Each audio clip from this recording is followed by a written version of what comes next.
I was a little late on that one. If you're a little late, I'll just shove you back in time. Welcome to the Hackaday podcast. I'm Elliot Williams, editor-in-chief of Hackaday. And I'm Dan Maloney. I'm a staff writer at Hackaday.com and community engineer at Hackaday.io. This is episode 179. We'll be talking about danger chess, corona motors, an Omni-Walker, and a fast-talking telescope. This week, the news seems to be abuzz with a chess-playing robot that not only plays pretty good speed chess, but also is capable of injuring its opponents. Good morning, Dr. Falcon. Would you like a nice game of chess? Yeah, right? From the video that's been circulating it around, it looks like it went to grab a piece at the same time the kid who it was playing against went to grab the same piece, and it got his finger. The poor kid actually got his finger broken by the robot. Did like a gripper get him? I have to admit, I haven't seen the videos yet. Yeah, I think the gripper got his finger. It looks like it's a cable-driven. It's got 4 solid fingers that are all, on a pivot, but then they're drawn together by a cable, and it looks like it got caught somewhere in there. It may have been, like squeezed between 2 of the fingers or grabbed up funny and pulled up. I was watching some other videos of the robot, and it's absolutely marvelous. It plays legitimate chess. It moves the pieces, and it hits the clock when it's done. And all of this, of course, it plays well. It's a computer that's cheating. But the fact that the robot moves so quickly and that it's able to actually play like 5-minute speed chess against people is pretty awesome. I don't know. After this, though, I'm like, why does it need to grab the chess pieces so hard that it could break a child's finger? It almost begs the question, did the person who designed this ever actually see one of those speed chess games where people's hands are flying across the chessboard and, meat hands are smacking against each other? Did they not consider that this was likely a possibility when you're, in the heat of a game? You're going to just stick your hands in wherever, especially when you're playing a, 7-year-old kid or something like that? Yeah, well, I think that's the problem. I think 7-year-old kid introduced a failure mode that the robot was not robust to. So it's got an overhead camera so it can read the board, and then it's got a clock, a standard competition chess clock where each side presses it when their time is up. And once you press that, you really can't go reaching back onto the board. And my guess is that the thing is programmed so that as soon as its opponent hits the clock, it takes a picture and then gets ready to make its move. And the kid kind of hit it and then was maybe like, oh, wait, I'm going to do something else after he hit the clock, which... Classic kid.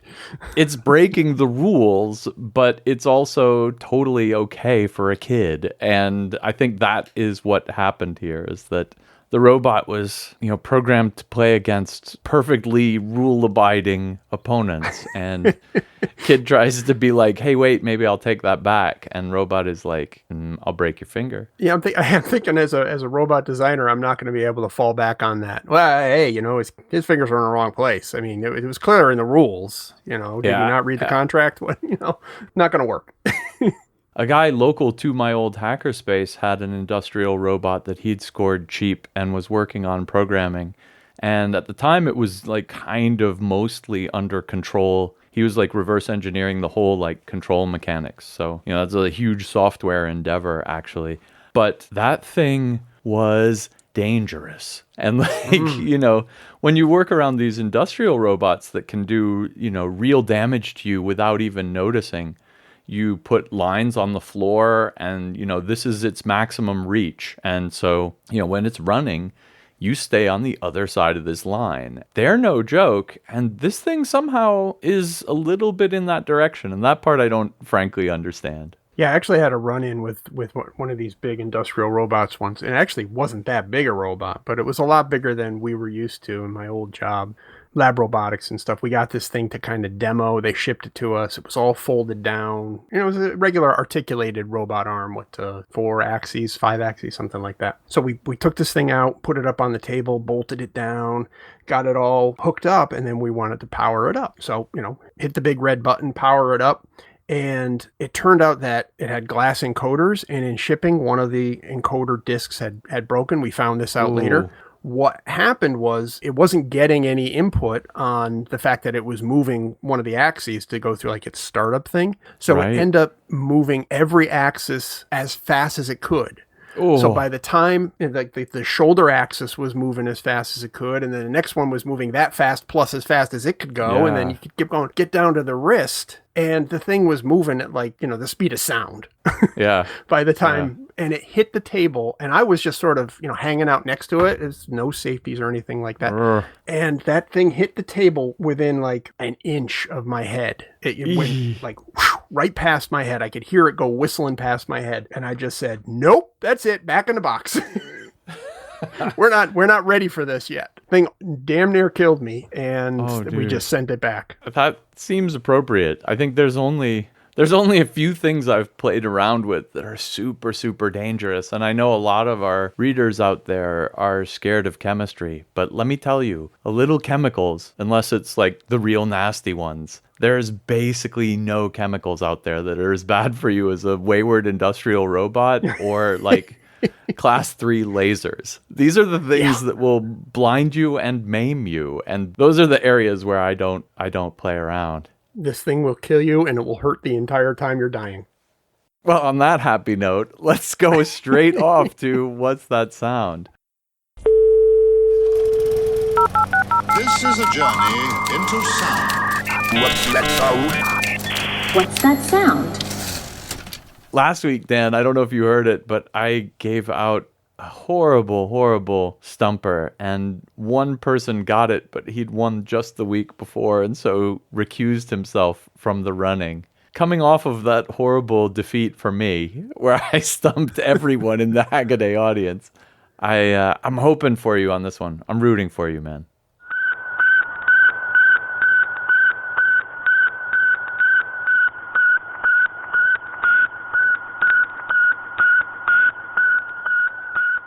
That's an easy one. See? What? That's Yup. Damn. All right. Congratulations, Dan. I hope it's equally easy for our listeners out there. If you happen to know what this is, and actually if you hear it, kind of that little beepy pitch changes a little bit about halfway through the sample. If you know why that is, for extra credit, you can throw that in the show notes. But I'm happy to hear just what that sound is. If you know the answer, swing on over to hackaday.com/podcast. Fill out the form, leave us your email, the name you'd like to be called on the air, and if you give us the right answer, we'll enter you for the winning for a Hackaday podcast t-shirt. I'd like to start off the hacks this week with a new project from Nicholas Ream, turn drone into a large propeller to increase hover efficiency. And boy, that's basically what this is. Let's see, Nicholas has been interested in VTOL, copters, drones, etc. And basically the reason is that quadcopters hover beautifully, but because they're always lifting their entire weight just off of the propellers, they're not super efficient. Whereas compared to airplanes, they use wings and aerodynamics to stay in the air. So they can get away with a lot less thrust than they weigh, but they are no good at staying put. And so the idea here is to combine the virtues of both into one vehicle. His design has 3 basically sticks that radiate out from the center with standard quadcopter engines and propellers on them, except these sticks themselves can turn around their central axis. All 3 of them run to gears in the middle that are turned by a servo motor so that it can tilt all of the rotors and the thing starts spinning. And that's really cool. And then if you put wings on those sticks, I guess, are they blades or are they wings? Yeah. kind of both. If you put wing-like things out on these tubes, then when the thing's spinning, of course, it turns the whole thing essentially into a big 3-bladed propeller. And that turns out in his experimental data to give him kind of a factor of 3 in hovering efficiency. That's actually pretty awesome, especially given that this is a first prototype and he knows what he's doing with model airplanes and quads and stuff, but he really just kind of put some foam over those things and made a little airfoil. So it's not even optimized yet, and already it hovers with a third of the power that a quad of the same weight would hover. So this is an awesome success. The control for this thing is, of course, tremendously difficult, but that's actually what Nicholas likes about this project, I'm guessing. He's done a lot of playing around with odd quads and VTOL airplanes and hovering ekranoplanes and you name it. So he kind of likes the control aspect of it anyway. But I think he's got his work cut out for him here. This thing, it is twirling around and really fast because, it's basically like a flying propeller. But then to make it move side to side, he's going to have to increase the force or the angle or something periodically. I'm not even sure how this thing's going to go left to right. With this project and with all his others, he certainly does like the oddball, hard to control sort of zone. he gets in that zone. I mean, a tricopter alone, just trying to figure out the differential control of three rotors to figure out yaw control in a tricopter has got to be difficult. I mean, in a quadcopter, it makes sense. You just do half here and half there, and that evens out the force, and then you can figure out how to change that when you want to yaw. But he still figures out how to do that, and it kind of just blows my mind. I had him on for a hack chat a little while back, and we had a great time talking about all these cool VTOL sort of projects that he's working on and the chronoplane that he was working on. But here, this one, it's hard to describe it. Well, it's a wing that rotates, that flies. You don't really know what he's talking about when you're just describing it, but you see it and you're just like, got it. I see what that's all about. He's basically, remaking this design for a helicopter propulsion system that I remember from ages ago, where they put little ramjets on the end of the rotors. And instead of having an engine that powered the rotor, they just piped fuel out to these ramjets. And when the rotor got, fast enough, it was ramming air through, and they were igniting it and turning it into little jet engines on the end of the rotors, which is insane. Yeah, correct. It's talking about control, but it was still kind of cool. This is a little bit like that, except obviously not with insane ramjets on the end, but with just regular, brushless DC motors and propellers and all of that. But you're right, the efficiency that this gains. This video is full of all sorts of science. Wants to figure out how much more efficient it is, and then he notices that it's really hard for him to control and keep it at a constant height. So he adds a LiDAR height sensor to the thing so that it can maintain height itself, and it does that much more accurately than he could. There's a lot of cool aerodynamics physics going on here, and he explains it all, I think, very clearly. So if you're at all interested in things that fly, you should check this video out. Okay, my first pick is Reverse Engineering a Phased Array System Reveals Surprising Details. This is by Shahryar over at the Signal Path. We actually had him on for a hack chat a couple years ago to talk about microwaves. It was great because there's just so many weird things that are needed to put into a design to have it work at these frequencies. This thing that he's got on the bench here is basically an access point for a Y-gig, I think it's called. Basically just an Ethernet thing that plugs in and creates wireless access between two or more of these things. But it operates on 60 gigahertz.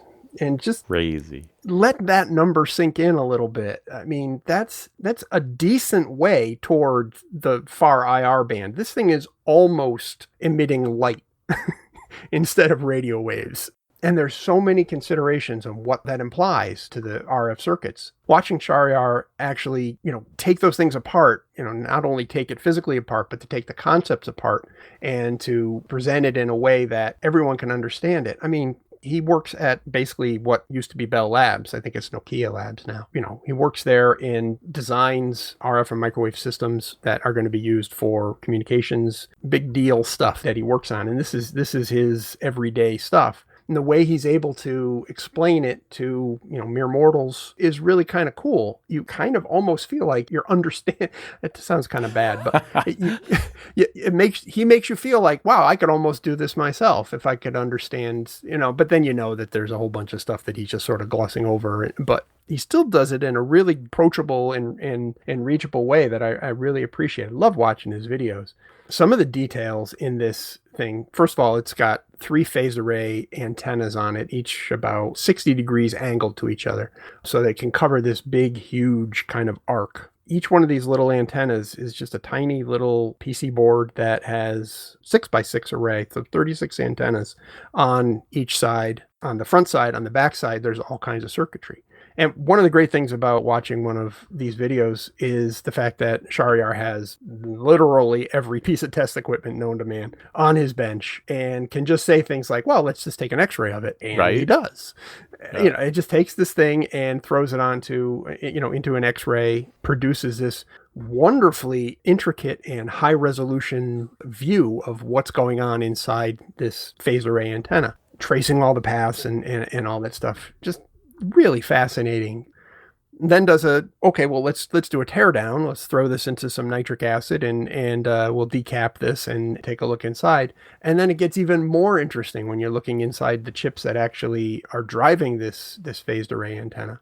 But it also raises some questions. Like, I'm watching this dye analysis that he's doing, and it got me thinking, how do you prototype something like that? When you're prototyping at the component level breadboard, you know how to do that. You know how to take this component and plug it in. And even if it's RF stuff and you get into the little wizardry area, you still kind of, the basic process of breadboarding is pretty straightforward. You take the component, you put it in here. If it's not the right component, you put another, you swap out components. But when the components are chips and you need to design what's going on the chip, it seems to me like you've got to prototype it by building a chip.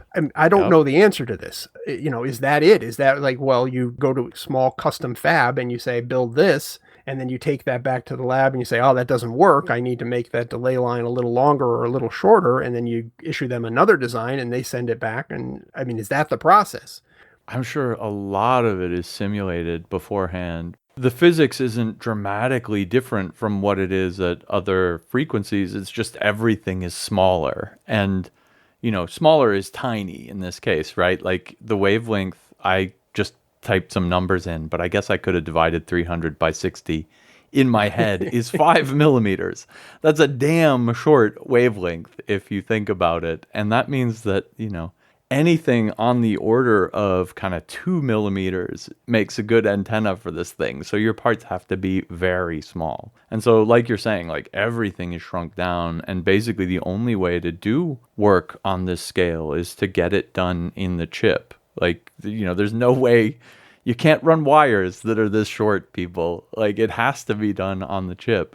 And that's really neat. And that was really striking to me while watching this presentation. He also has a deep enough knowledge of how it all works that he can just kind of explain it to you. And it's really cool to see. Again, I know exactly what you mean about it being like, hey, maybe I could understand this. Like, I also get that feeling. I'm pretty sure I can't at this point. But a lot of it is comparable to the lower frequency stuff you're used to, with the exception of some of like the lumped components, like the inductor that's just a squiggle on the, I guess, inside the chip.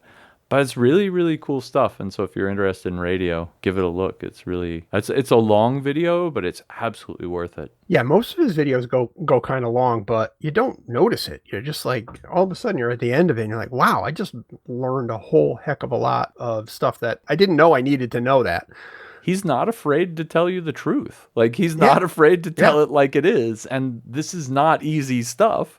There's a lot of detail there, and he's just got to go into it. You mentioned the size of the components on the board. The stuff that he didn't even bother to touch because it was just, sitting on a PC board and like, oh yeah, this is a ball grid array. This is the ASIC or FPGA or whatever it is here and this, that, and the other thing. But I noticed that the board had almost like texture to it. And I realized those were like, what, 01, 02 resistors and capacitors. I mean, I don't even know if that's an actual class of component, but they're tiny, tiny, tiny, tiny. It's almost gone beyond human scale to look at that. And there's no way for that PCB to exist unless we have machines to do it for us.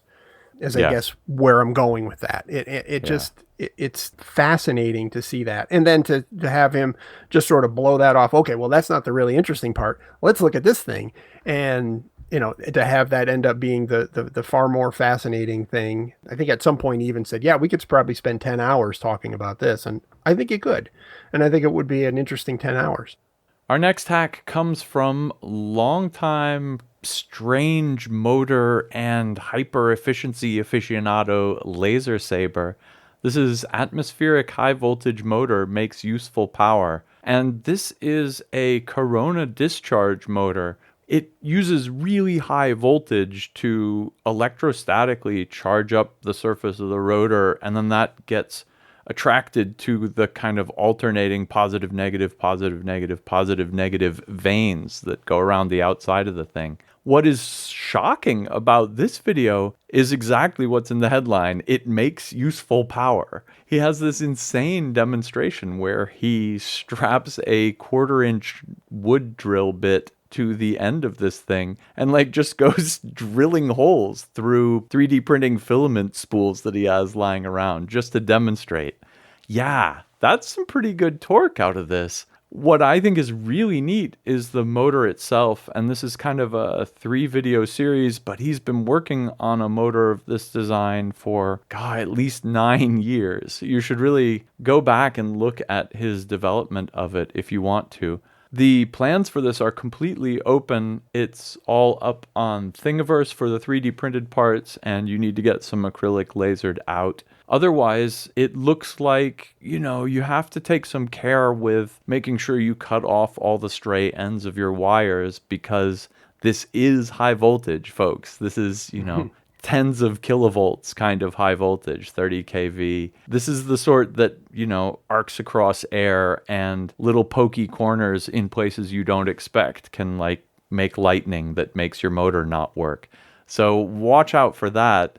But he's played around with high voltage a lot, and when you get all of the coronas firing off in exactly all the right places, it makes an absolutely beautiful motor. One of his favorite demos of what's going on with a high voltage motor is that it uses so little current that you can do it remotely. You can power this thing wirelessly through the air from a Van der Graaf generator, and it spins. And actually there's a video of his from maybe 2013 or something that has him just doing a static generator with a piece of cloth and a PVC pipe near this thing. And even that's enough to get it to spin. So it's a really cool motor design. This motor is, I guess all motors are a little bit magic because they use magnetism, right? But I think I kind of understand electromagnetism. This one uses static electricity, and there's still one bit about it I don't totally understand, but I'll talk about that later, I guess. What's not to love about a video that starts off with a guy standing with one foot on a bucket and the other foot on a Van de Graaff generator and shooting sparks out of his fingers? It's going to get good. You can only get better from there. True that. I was actually pretty stunned by the amount of torque that this thing was able to put out, because normally these things are just it's like watching a Crookes radiometer. It spins in the sunlight, and you're like, oh, that'd be great if we could just harness the... Well, you can't harness the power. there's no power. There's no torque there. But this actually had some torque. I was really surprised about it. And the other thing that struck me about it was, if you look carefully at the motor, the stator blades or struts, whatever you want to call them, are this uniquely airfoil shape. It stands out. It's not just a piece of tubing or aluminum tubing or something like that. And that fascinated me when I first saw these. Oh man, I want to find out what's the story with that. How he made those? Did he take a tube and crush it in a vise, or you have some sort of mold or something? No, you just buy it. Yeah, you just buy the stuff. Look in the bill of materials. Who knew that you can buy aerodynamic shaped, aluminum profile? But then it makes sense. You can. For struts and things like that on model aircraft. And K&S is the sure. K&S specialty metals or precision metals or something like that, and make all these brass tubes, telescoping tubes, aluminum stuff, all this stuff.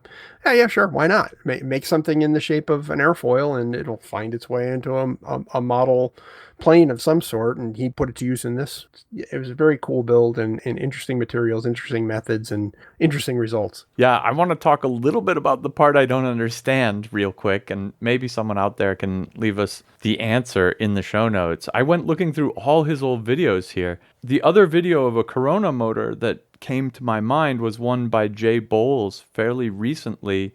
Drone and high voltage spin up this DIY Corona motor. I will leave you links in the show notes. And there it's basically the same thing. He's got these fins that are alternately positively and negatively charged, high voltage, and then a rotor with a bunch of metal strips on it. And they, when they pass close to the negative one, get negatively charged, and then it's attracted to the positive one. That I totally understand. But I said metal strips. This laser saber motor has, instead of individual strips that are kind of electrically isolated from each other, it's actually just got one big sheet of aluminum foil. And I think in some of these later models, it's on the inside of the plastic of the acrylic tube that serves as the rotor. But I don't think that matters. I think he's done them before when the foil's on the outside of the tube. But it's a solid piece of aluminum foil. And that part, I have to say, I don't fully understand how you can charge up a part of an aluminum foil sheet so heavily that it then gets attracted to the next electrode down the road without the charge just running through the aluminum foil sheet itself. And that part, like, do electric charges just not move fast enough? And once you get it spinning fast, but it starts out when the thing's slow. There's something I don't understand here. It almost seems like the foil should short circuit the entire thing, but maybe there's like a local capacitance thing. Like, yeah, that's what I was. Let's wondering. wave our hands here. Yeah, this is exactly the unknown territory I was moving into, and I don't have the answer to that. Talking about Corona motors, I wanted to also mention that Hard Soft Lucid put in the comments a video of the Gendron motor.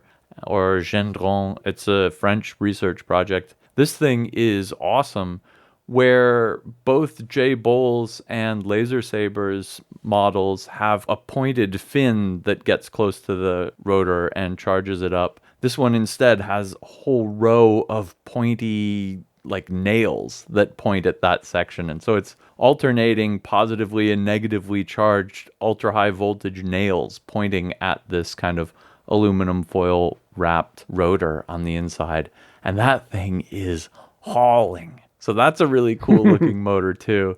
For me, the coolest part of this, and I think Laser Saber is kind of into it too, is if you start this up in the dark, you get coronas, like beautiful blue arcing coronas coming off of all of these fins, and the thing just starts spinning up, and it makes that like crackling noise, and it whines a little bit, and it glows blue.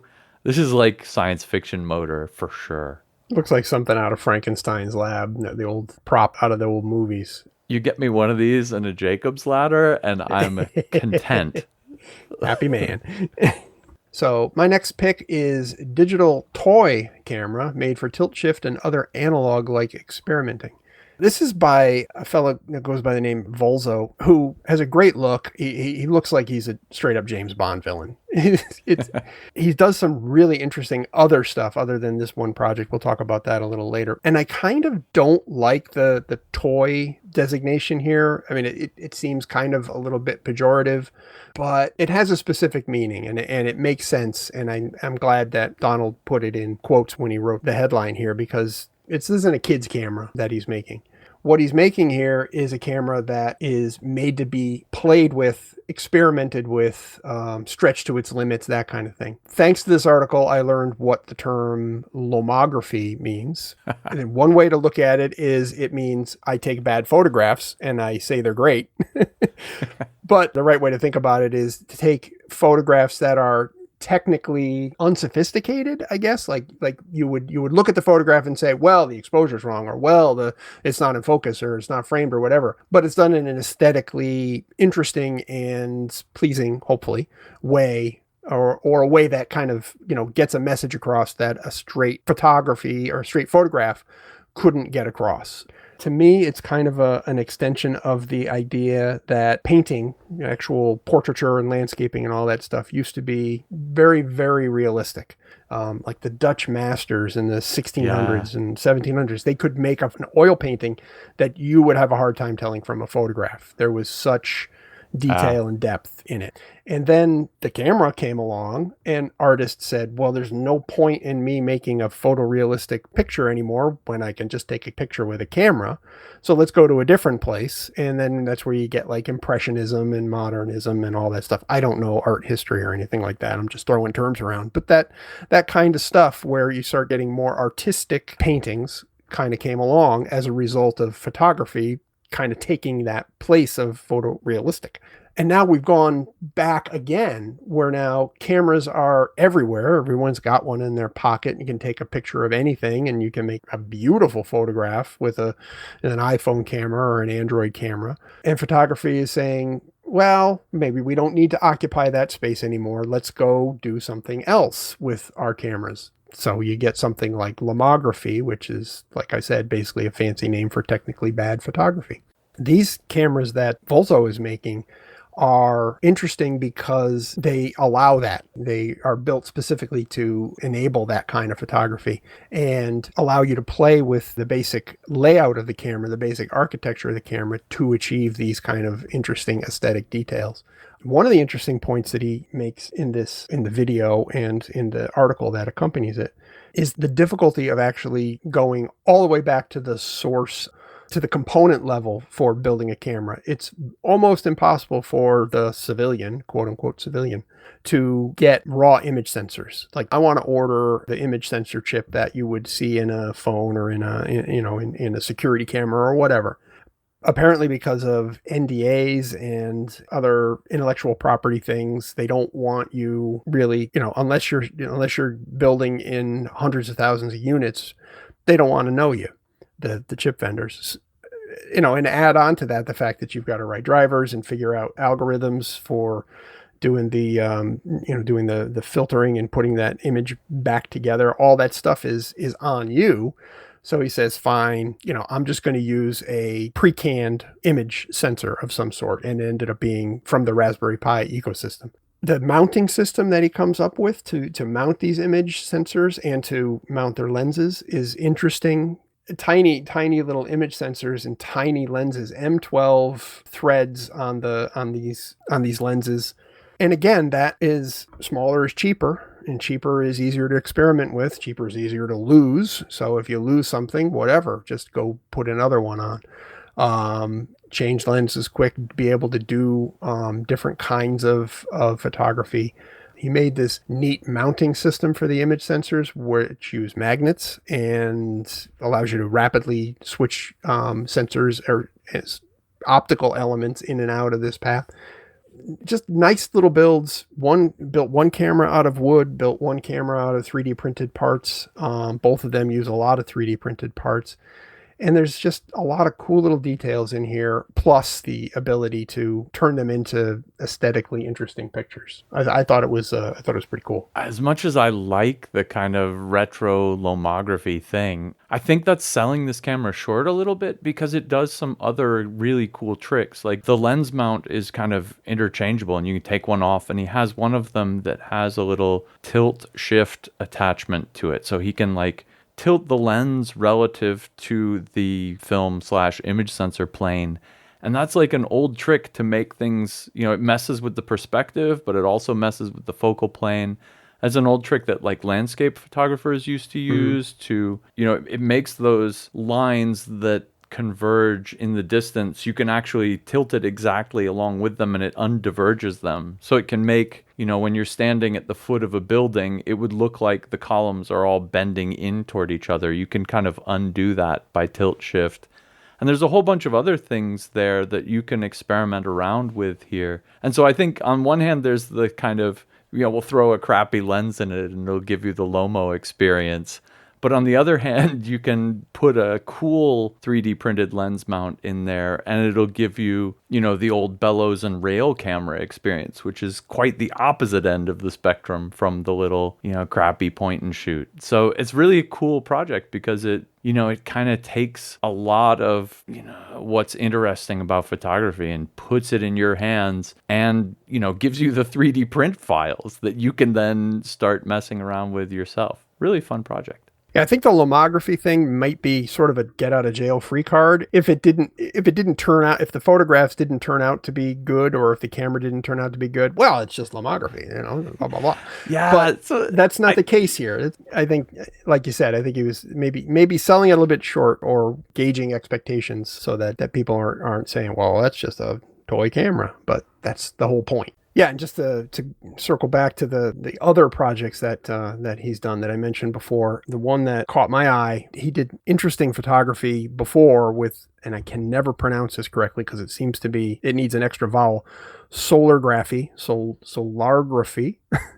taking pictures with the sun, basically, with a fixed pinhole camera. Put a link to that in. And he also made this amazing pen plotter that did this really, really cool map of the world with just regular ballpoint pens. Very neat build. I'll throw that one in too. Well, I think I've discovered my theme this week. I think I'm into crazy mechanisms. Because this last one from me is James Bruton's omnidirectional walker with wheeled feet. And this thing is fantastic. I love omni wheels because they're crazy and counterintuitive. An omni wheel is basically, it's like a wheel, and then it's got lots of little rollers around the edge of the wheel that roll 90 degrees to the way the wheel would normally go. What that lets omni wheels do is drive in one direction and then slip in the perpendicular direction. And James here is thinking, what if I took that omni wheel idea, because omni wheels are super cool, and mix that up with a strand beast, because strand beasts are really cool. And so he goes looking around and ends up finding a kind of simplified walking mechanism called the Strider mechanism, which you should totally check out. It's about 5 degrees of freedom less than the strand beast design. And he's like, so now I've got these walking things that can walk straight. What I'm going to do is I'm going to attach 3 of them in a triangle shape, and then I'm going to put side slippy wheels on the feet. And I'm going to do exactly the omni wheel trick, but I'm going to do it with a walker. I secretly think he's just trying to make the craziest locomotion mechanism he can think of. And if so, he's totally succeeded. This thing is absolutely fantastic to watch. I mean, I like all these crazy walking mechanisms, and he links here to the DIY Walkers YouTube channel, which you should check out too if you are into crazy walking mechanisms. But here he takes it up a notch and he makes the omni wheel version of crazy walking mechanisms. And I have to say, I think it's the craziest thing I've seen. The thing with these omni wheel projects and I agree, I love them, but they always seem to be very small vehicles, very small robots, very lightweight, 3D printed, aluminum, don't really seem to have much in the way of forces on them. And that always makes me think, well, okay, that's kind of, cute for, this application and that's kind of cool and all. What would it take to make this actually, a usable industrial or commercial product? James actually kind of gets there, not with this particular build. I mean, there's some quick clips of it in the video that accompanies the article here of him using another one of his Omni Wheel projects, and he's trucking around. He's in a chair on the top of this Omni Wheel project, and it's moving him around. Under not great conditions either. It's not like he's moving around his lab or moving around a parking lot or something like that. It seemed like he was actually in a field someplace, like maybe at a hacker camp or something like that, and showing this thing off. So yeah, these things can be engineered to actually be useful for transporting human scale loads. Now, wait a minute. I just went looking up this DIY Walkers YouTube channel again, and I was looking at Strider again, and I'm like, this seems so familiar. I must have read about this on Hackaday. And I go back looking for the links for y'all just right now. And here's an article written by me in 2018 called Move Over Strand Beast, Here's Strider, where I'm talking about exactly this crazy mechanism. And in fact, I remember the two people who invented this and were working on it, a father-son team, Wade and Ben Vagel, actually wrote us themselves. Like, this was a tip they gave us. They're like, hey, come look at this crazy cool mechanism we've developed. And man, I remember going back and forth with Wade a number of times about this bot. I'm sorry, man. This is 4 years ago now. I'm getting forgetful in my old age. That is so fantastic. Anyway, what they were working on at the time was kind of optimizing walking linkages for minimum number of pieces, minimum number of joints, but then also kind of minimum up and down wobbliness. Because there's a well-known walker linkage in addition to the strand beast, which is dead smooth, called the clan linkage, which is not dead smooth. It works very well for walking, but the body of the robot gets kind of wobbled up and down while you're on it. And that's exactly why that's not the one that you want to be riding on if you're going to build this to be human-sized. And even if you just want to put a camera on it for computer vision, it makes the job a lot harder if it's like, going wobbada, wobbada, wobbada, like it's on a bumpy road. And so you should really go check out this old article of, well, apparently mine, about Strider, because Ben and his dad actually make a plywood, you can ride on it version of this thing. And I don't know how much further they got than that, but you really should check it out. It is pretty awesome on its own. But I'll still stand by what I was saying before. James's Omni-Wheel version of 3 of these things ganged together is even stranger still. My last pick for this section is digital measuring wheel is exactly what it sounds like. Lou and Day wrote this one up, and this is by A.G. Barber. This is a simple build. I'll put that right on the table. This is simple. It's a wheel that you push over a surface and it measures how far you pushed it.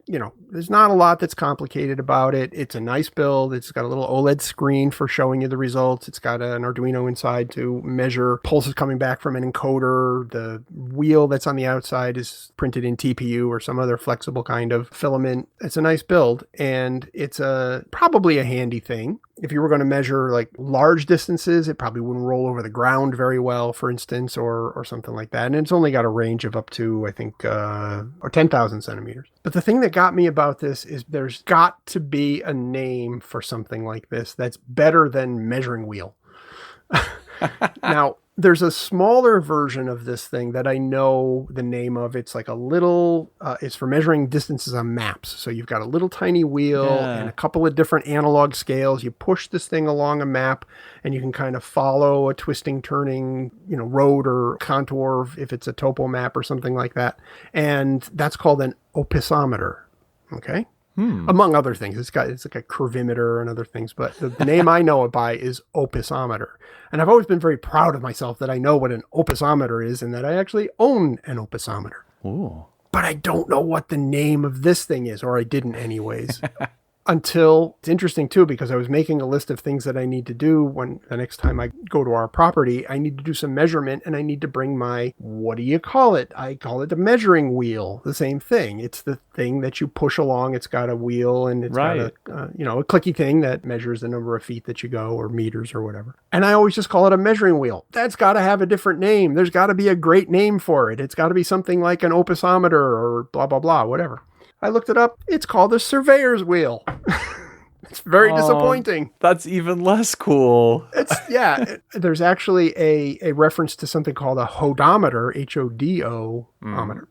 And I guess I'll take that because it's got an ometer in it. So I'll take hodometer and I'll call my measuring wheel thing that. This thing is a much smaller scale. This is more like if you're going to measure something that's on a desktop, if you're going to measure, I guess you could measure a room if you wanted to.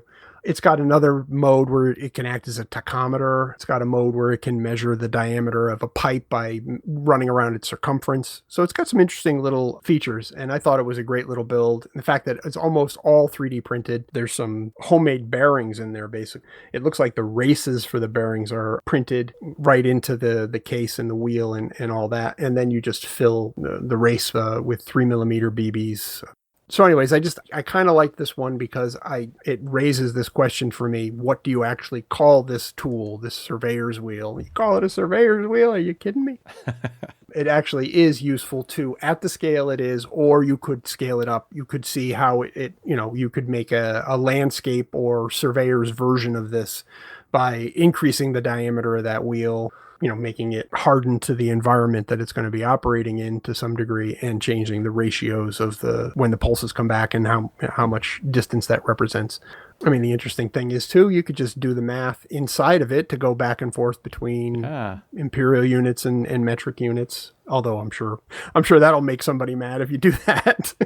But still, always interested to see projects like this that have kind of these real world practical applications. This one is such a sweet design. You touched on this, but like the mechanics of it is beautiful. It's got an outer part that rotates and it's geared, and that connects up to, basically a mouse sensor that tells how far it's rolled. And then the main board for this is just basically a carrier for a whole bunch of different modules that you can get for cheap and plug in. And it's just such a sweet little design. There's clever bits, though, all over the place. Like the way the encoder module board slips through, it's got a cutout in the PCB so that it can go at a right angle to the rest of the parts. It's just a really, really slick design, like mechanically as well. And so, it's really, really cool that you've got the software to do this, and it's accurate, and you can roll it along, and you can do, feet or centimeters, and you can do diameters, and you can do, I did think it was a super sweet touch that you can do, rolling speed. You can figure out how fast a wheel is going if you know its diameter with this thing. But then just the design itself is worth looking at, even if you don't want to make this thing, but you want to make other like physical, tooly, designy things. It's totally worth looking at. Again, this is one of these like poster children for open source. Like there's a library for the code for this module, so I'll just use this module and put it on my device. There's a library for a code for this module. I'll put this in my device. And so it really is just kind of part, plug. And then on the software side, it's also library, plug. And all of a sudden you get this really slick whole that is so much more than the sum of its parts. And that's the usual big open software / open firmware win, but shows off here in spades. Yeah, I like the inclusion of a little belt clip on the back of it too. I thought that was a nice touch because it is about the size of a tape measure, and it could be used in that role. So hey, why not throw a belt clip on there too? Nice touch.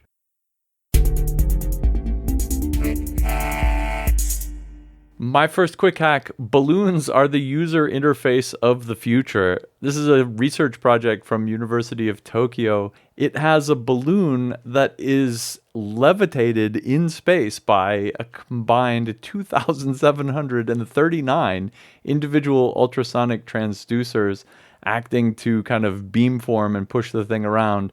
You can move the balloon around with your hand, and it can move itself around. What is this display / user interface good for?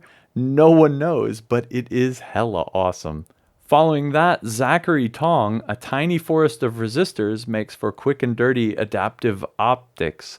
This is really interesting. He read a research paper where you take regular through-hole resistors, the kind you used to use before we all had surface mount parts, and you point them sticking up. And on top of them, you mount the plate or mirror that you're interested in shaping.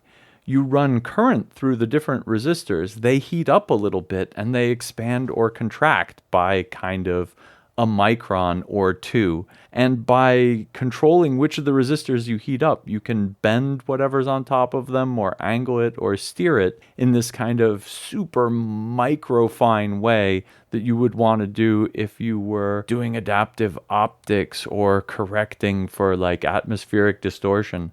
The limit here is that it happens too slowly to be useful, but this is a super interesting demonstration of both how you would measure distances this small and kind of how you would move things around at that scale. And last up, interesting optics make this laser engraver fit in a pocket. This is a project by Daz, and I remember when Dan was publishing this one, he's like, this is a laser safety warning.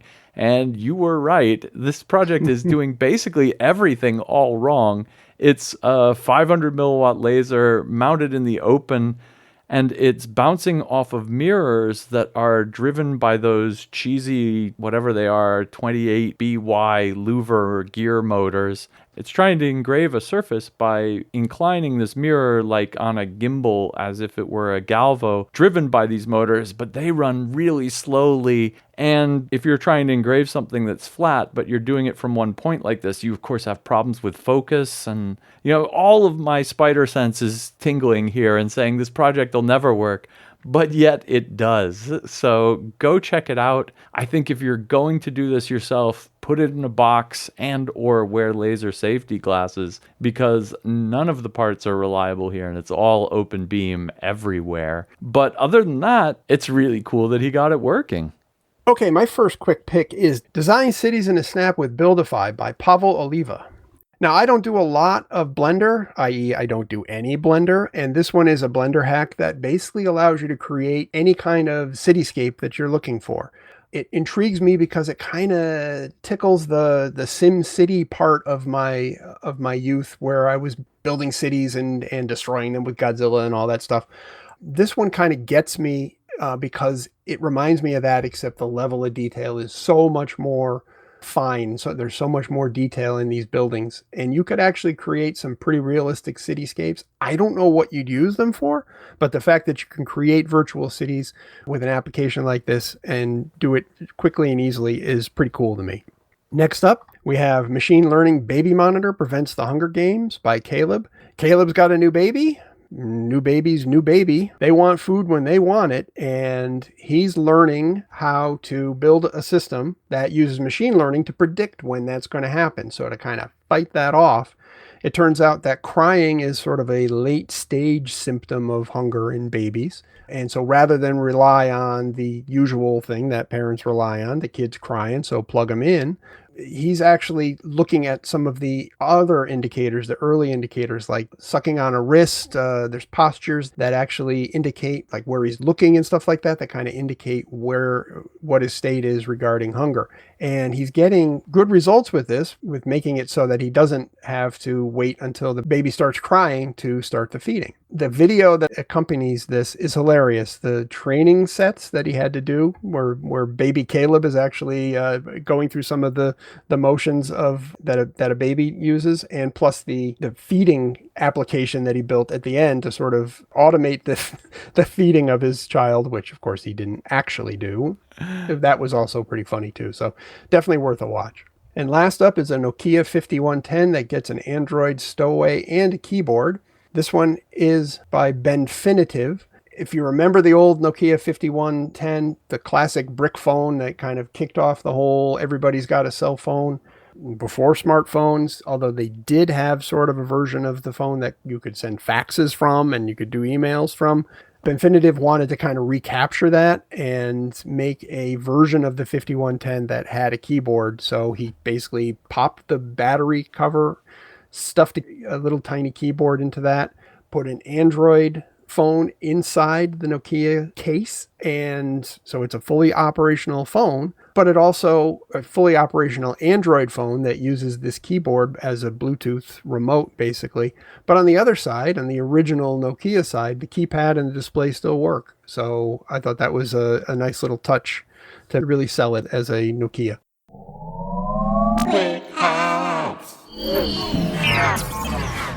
All right, it's time for our can't miss articles. These are long form pieces written by our fantastic Hackaday writers. And the Hackaday writer in question today is Dan. You're in the hot seat. Dan Maloney, the surprisingly manual process of building automotive wire harnesses. And Dan mentions it in this piece. This is something that I was talking about with a father of a friend of my son's who actually works in a company that designs the EDA tools to make and lay out wiring harnesses. And Dan and I were talking about this, and he got super interested in the topic, and it's absolutely true. The wiring harnesses inside, for instance, your car are incredibly complex, and they go between a whole bunch of different components. All of the wire runs have to be all exactly the right length, not too much slack, not too little slack. They need to terminate in all the right places. Designing this when you are designing a car is an interesting task because they need to go around corners in 3D space. And then at the end of the day, a person needs to be able to take this kind of pegboard thing and lay out all these different wires on it, zip tie or sleeve them all together, add their terminators on the end, and then boom, you've got a wiring harness. To both Dan and I, the least believable part of all this is that it's still done by people at the end of this process, even though there's all of this kind of upstream automation in the designing side. And that, I think, was the really interesting part of this whole story for me, is that it is this kind of blend of hyper-modern CAD tools that do all the hard math for you, but then at the end of the day, it ends up with the person who has to lay the wires out on the clips and then attach the cable ties. Been like a month since then, since you mentioned this. And when you mentioned it, I was like, bam, low hanging fruit. This one's going to be great. This is, there's going to be all kinds of cool videos that we're going to watch of these CNC robots that will, that'll lay out the wire, that'll terminate the connections. It's going to be great. It's going to show all this really cool eye candy stuff. And then I started looking at this and I couldn't find any of that. I was like, is this actually the case? Are we still, we as humans, are we still making wire harnesses by hand? And it took me the longest time to convince myself that I just wasn't finding it, that it was maybe, proprietary information that people didn't want to put out there or something like that. But finally, the preponderance of evidence is that largely wiring harnesses are still made by hand, individual human hands taking individual pieces of wire and putting them into these fixtures, these form boards, harness boards, whatever you call them.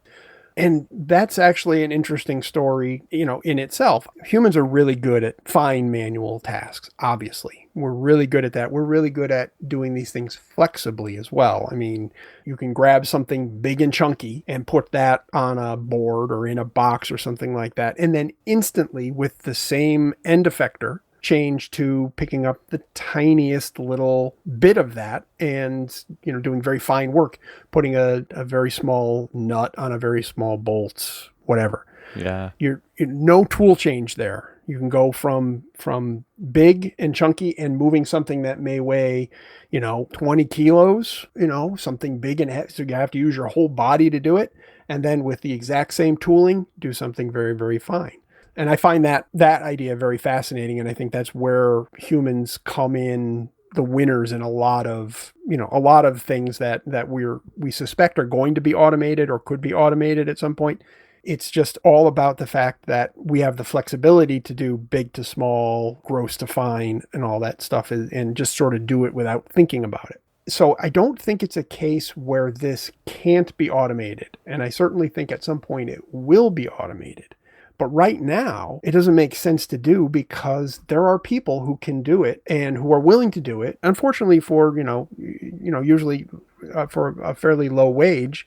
From a lot of the videos that I saw of the factories that do this kind of work, they're enormous. There's hundreds and hundreds, possibly thousands of people per shift making these wiring harnesses. And it's not just for cars, it's for white goods, it's for, anything basically that needs a wiring harness. These manufacturers are capable of chunking them out. But that was kind of what I was hoping to get to with this article is get people thinking about, well, how would you do that? How would you be able to build a robot that would be able to, would it be an arm like we were talking about before, regular robot arms that would somehow be able to roll out the wire in these form boards? Would it be something completely different? Would you get rid of the form boards and create them, I don't know, in some sort of three-dimensional space where you could go point to point to point inside an armature of some sort that represented where that wire was going to be in the car, and that each one of those points could be changed at will. So you're doing one car one day and one car the next day. Maybe that becomes the automation value added bit that gets rid of the people, because now, this whole process of taking the 3D design that's done by this EDA software and flattening it. First of all, you have to expand it. You take the schematic, and then you have to take the schematic and make a three-dimensional representation of the inside of the car and where this wire is going to route and where the connectors are going to be and how they're going to be attached to the car. And you take that and flatten it into a 2D representation again, that then is how it's manufactured. Well, if you get rid of that flattening step, maybe that's the value added part that gets the humans out of the equation and puts this into a completely automated process. Just kind of spitballing here. I don't know where this is going, but I know automation always seems to be the end answer to any process that has a lot of humans in it. And this process has a lot of humans in it. Man, you got to stop talking about this. This is my $1 million retirement project here, is that I'm going to found this company that makes this machine that does automatic wiring harness layouts. I mean, that's just, it's just begging to be done. And I think you mean we. Yeah, exactly. Some company's going to make millions by doing this, and I think that's true.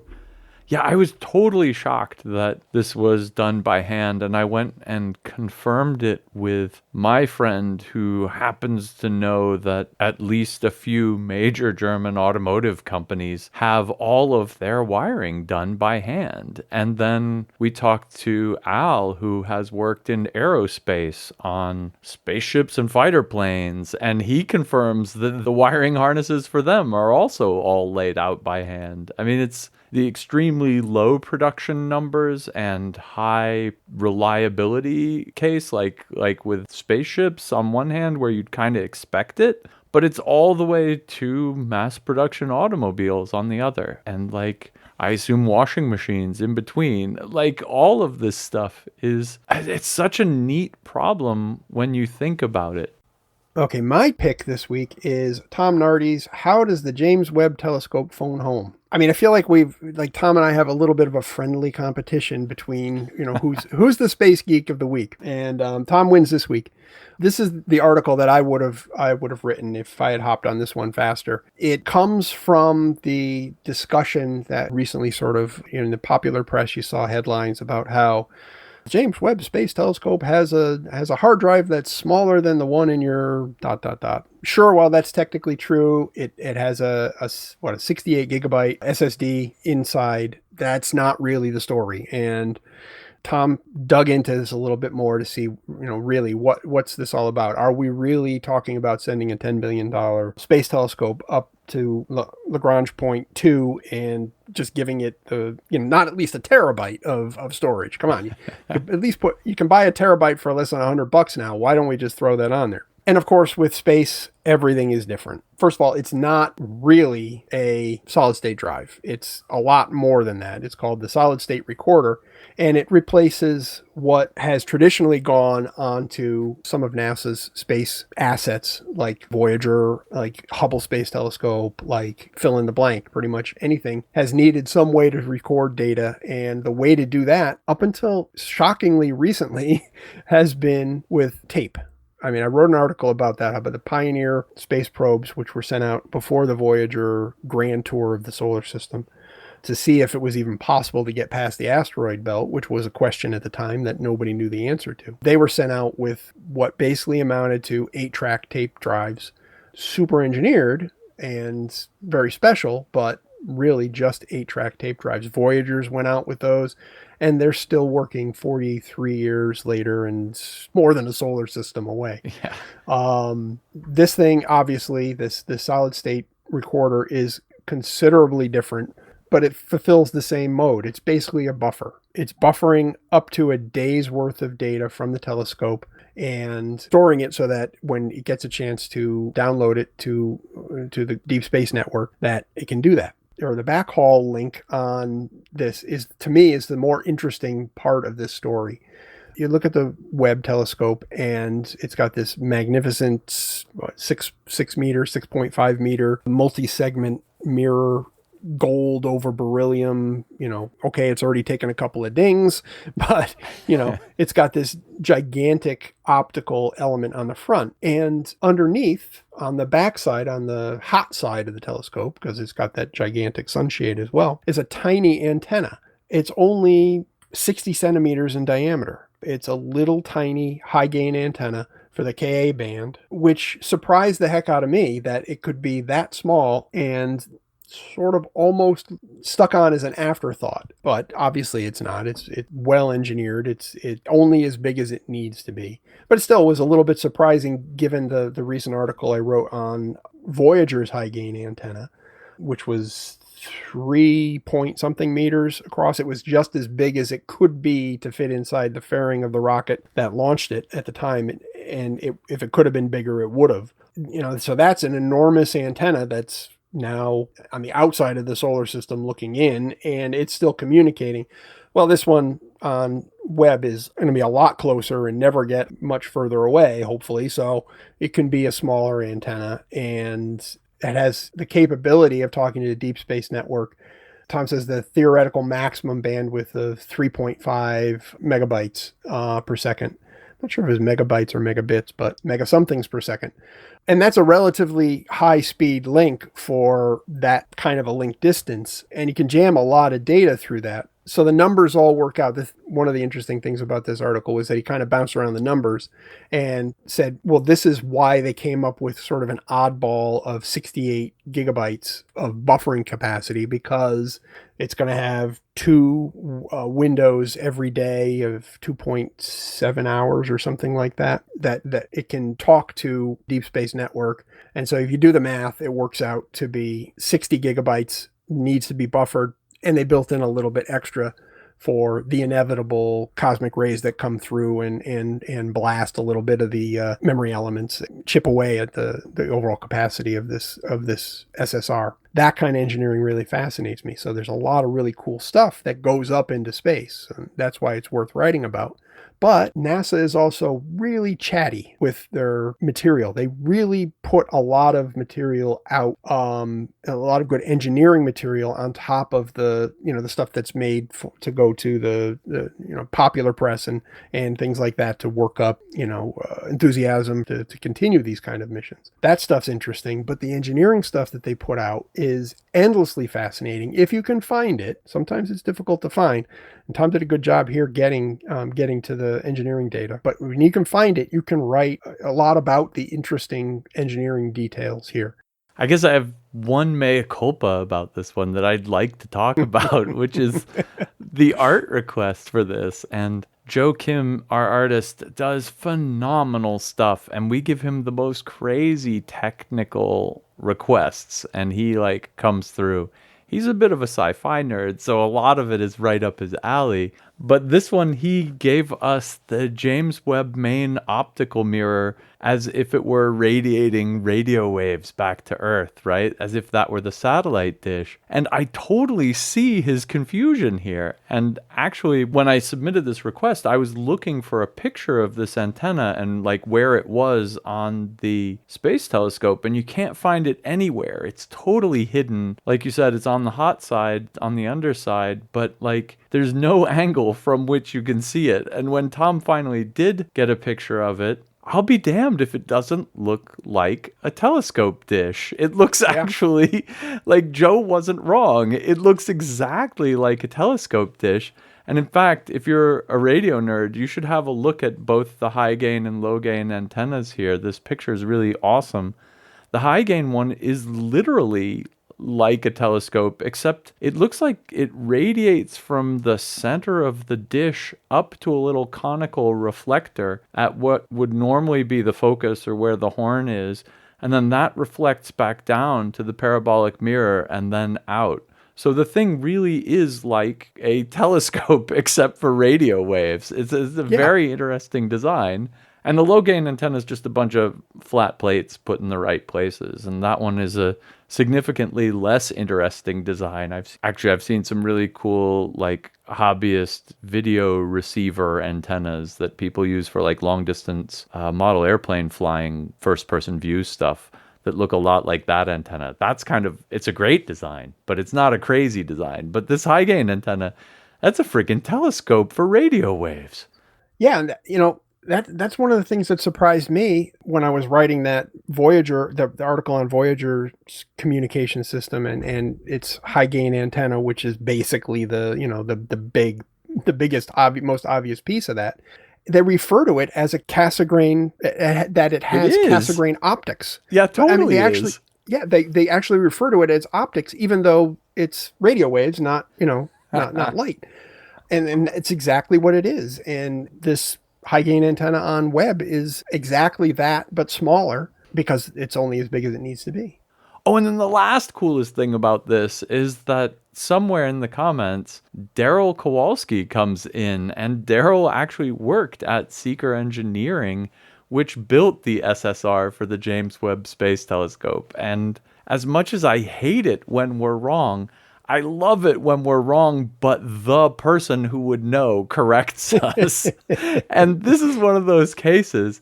He says that we got a lot of it right, and he appreciates that we took an interest in the solid state recorder, but actually it's an SD RAM. It's not flash memory at all. And so all of these comparisons in all of the media about, your solid state drive is much better than this thing, 68 gigabytes of solid state drive. Who has something that small?